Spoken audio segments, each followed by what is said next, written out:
Twice in the Torah, the combination of the words re'eh, see, and anochi, I, are used in verses, once in Genesis and once in the book of Deuteronomy. This week's Parsha, Re'eh, God is the Anochi, and Re'eh is the individual Jewish soul among all the children of Israel, who are referred to collectively as Lifnechem in the plural.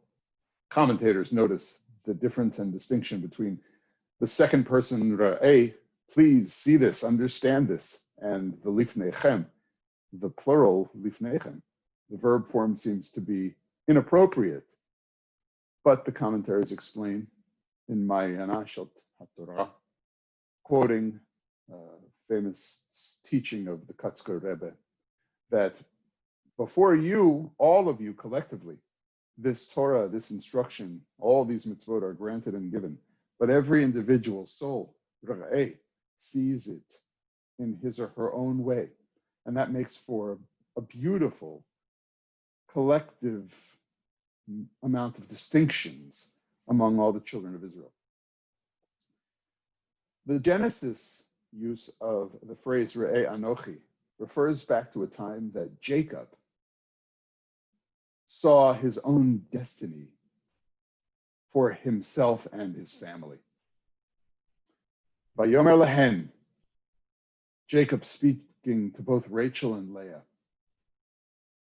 Re'eh Anochi et penei avichem, ki einenu elai kitmol shilshom. I see that your father's attitude towards me is not as it was yesterday and the day before. Velohei avi haya imadi, and the God of my father indeed is with me. Jacob awakens within himself, or is cognizant of, God's presence in his life. See, I have this new relationship. I have this sense that our future is in our own hands. Yud He Vav He, the God of my fathers. Elohim, the commanding God, who created all, has a unique plan, and we must make the move now to fulfill our destiny as a Jewish people. The strength of the Jewish people lies in exactly what was granted to the first generation in the wilderness, and of course to their children. And that Moses explains in Deuteronomy is Re'eh. God said, Anochi noten lifnechem hayom. See and understand, I place before all of you this very day, bracha uklala, blessing and curse. Generally, we understand the blessing to be a life of Torah, a life of mitzvot.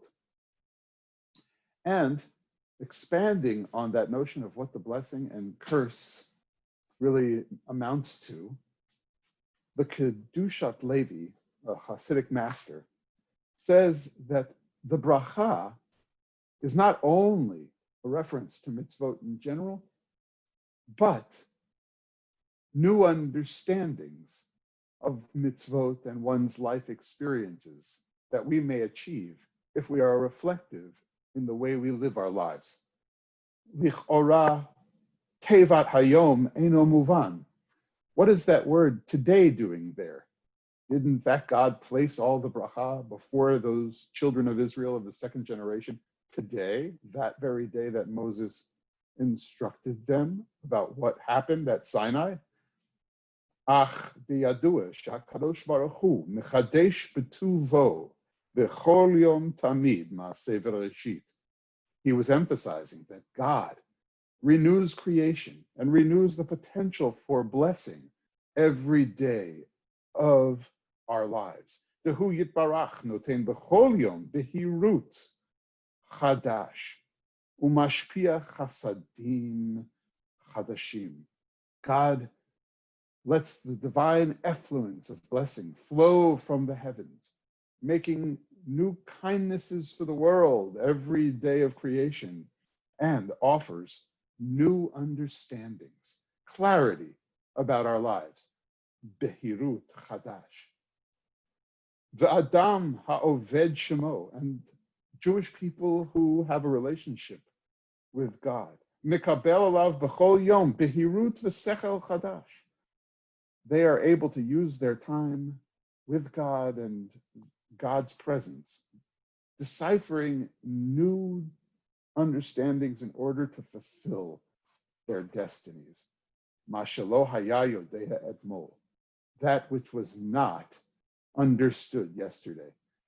Here the Kedushat Levi, using the word etmol, yesterday, for sure is referring back to that Genesis use of the word, that use of the word in the verse about Yaakov, who needed to wake up to a new reality in order to achieve this life of blessing that he saw for himself and for his wives, our four mothers, Rachel and Leah. We who are generations past the second who wandered in the wilderness can be awakened to a life of mitzvot and a life of reflective practice within our prayer and in general, asking ourselves, what is the blessing here? What is the blessed way forward?